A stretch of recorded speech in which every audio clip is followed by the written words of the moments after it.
más burocráticas, generan proyectos mucho más grandes, pero se hacen con muchísimo papeleo, muchos documentos, muchas cosas que al final un equipo de desarrollo, un equipo técnico no tiene por qué estar haciendo.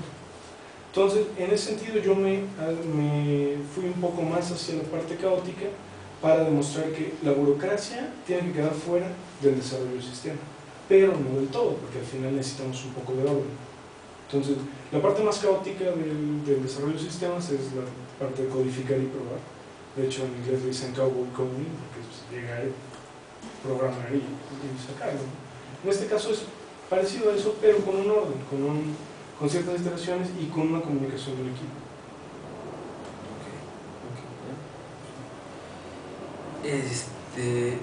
Con respecto a la pregunta que te hacías hace un ratito de la productividad, fíjate que dentro de los modelos que se han desarrollado para este tipo de cosas de la calidad y de la métrica, pues se manejan los puntos intermedios de control.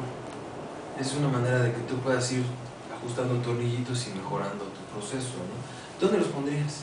En este caso yo los pondría, bueno, de hecho sí están puestos en las iteraciones finales. Cuando un proyecto, vamos a suponer mi caso práctico fue de solamente 4 semanas, pues suponiendo que hubiera sido de 16 semanas, podríamos haber puesto un punto de control cada viernes, cada vez que se realiza un entregable con el cliente. En ese momento podemos evaluar si vamos adelantados, si vamos atrasados, todo ese tipo de cosas dentro de los lineamientos que generamos con la visión y con el plan de proyecto. Entonces yo los colocaría en esas partes, en los entregables. Y bueno, finalmente, con la experiencia que tienes, ¿qué otras, cómo lo compararías contra lo que son las metodologías tradicionales por un lado y las ágiles por el otro? Okay. Con las tradicionales, bueno, lo compararía, principalmente sería la manera de disminuir los documentos, la manera de disminuir los procesos. En este sentido, las metodologías tradicionales se apegan mucho a procesos. Y muchas de las metodologías y las empresas que las ocupan parten del punto en el que un desarrollo de software con un buen proceso planteado va a salir bien, y lo cual yo considero que es erróneo. En ese sentido, pasando a las metodologías ágiles, yo me pego más hacia ese lado, en el sentido que los procesos de desarrollo no hacen que un software salga bien, sino el conocimiento, las actitudes de las personas, y que se sepan colocar en donde son buenos. Por eso es importante que en este sentido, en la parte de administración del conocimiento, sea mucho también para conocer a los empleados, en este caso las personas del equipo de trabajo, saber en qué son buenos, qué les gusta para que den su mayor rendimiento. ¿Y los ágiles? Bueno, los ágiles plantean lo contrario. Los ágiles plantean que es principalmente las personas son mucho más importantes que los procesos. Y en este caso, bueno, aparte de que estoy de acuerdo en eso, hay cosas de los ágiles que obviamente no pude ocupar para esto, principalmente porque muchos de los métodos ágiles están creados para economías del primer mundo, por ejemplo, y donde la visión del trabajo es muy distinta. Por ejemplo, se me ocurre XP, trabaja en una misma computadora 2 personas. Entonces, mientras uno está codificando, el otro está haciendo lo que va a hacer después de la media hora que le toque codificar. Se hace un proceso muy mecánico y, muy rápido. En el sentido de México, nuestra manera de trabajar no es así, y eso es mucho por la experiencia. Es mucho más relajada, la gente se levanta por un café, le gusta platicar, le gusta convivir, son mucho más cálidos, no nos comportamos como monstruos en ese sentido.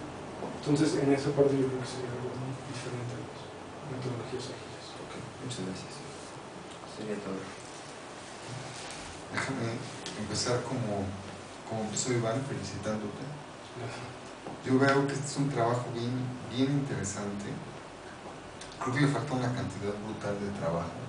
Déjame explicarte por qué. A mí me tocó trabajar en Softec, y en Softec ahorita debe haber, no sé si unas 7 o 10,000 personas haciendo software en 9 países, y las metodologías de desarrollo, cuando haces proyectos grandes, no pueden ser la unión de pequeñas metodologías.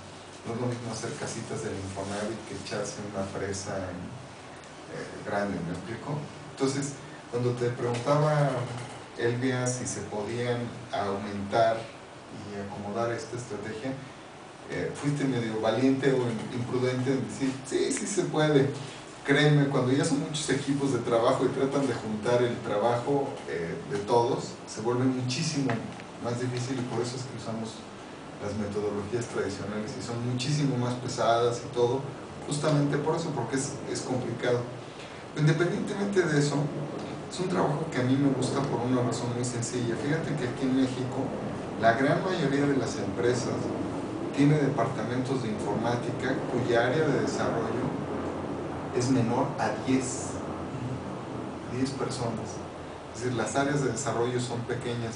Esta metodología, pues nomás la divides a la mitad del área y casa perfectamente. Entonces yo creo que ahí hay un nicho de oportunidad muy grande. Yo creo que debes de seguirle trabajando por ahí. En junio del año que entra se vence el límite, es decir, desde mayo puedes presentar por ahí tu tesis en el concurso nacional de tesis. Con mucho gusto te doy una carta, porque yo creo que esta es una tesis que tiene posibilidades. Hay un concurso nacional de tesis de informática y de repente las tesis se pierden en cosas técnicas, que se les olvida la realidad mexicana, y a mí esto me gusta. Creo que no tendría posibilidad de ganarla, pero creo que sí puede estar dentro de las que estén peleando los primeros lugares. Y no estaría ahí por ese problema que manejaste, el famoso manejo del presupuesto. Es bien difícil manejarlo. Y la parte del manejo de la comunicación, estás confiando en la capacidad de las personas para comunicarse y de repente no lo vas a creer, pero ese es el principal problema de las personas. Entonces, creo que ahí hay un nicho de oportunidad para esta tesis, pero es un trabajo que da para más. Da para más, lo suficiente como para que si un día te decides estudiar la maestría aquí en la Rosenbluth, con mucho gusto este mismo tema, la versión 2, le siga, ¿no? Entonces, pues sí, quería felicitarte por ese lado y decirte, pues tienes que seguirle. Creo que hay cosas importantes que hacer ahí. La otra cosa que normalmente hago en estos exámenes es les pregunto, ¿por qué debemos de darte el título? ¿Por qué?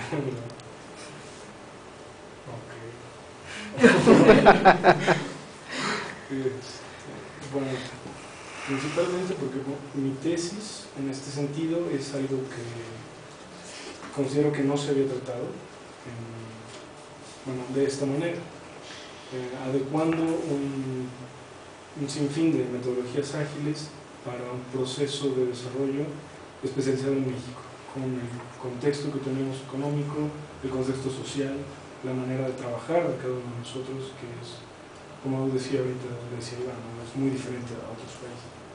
Principalmente creo que son algo que está innovando y que tiene posibilidades de crecer. Es decir, me dices que te demos el título porque tu tesis tiene un enfoque novedoso y aterrizado. Esa sería la razón por la que queríamos darte. Bueno, porque pasé las materias. Muy bien. Muchas gracias. Si nos permiten un momento. No. Gracias.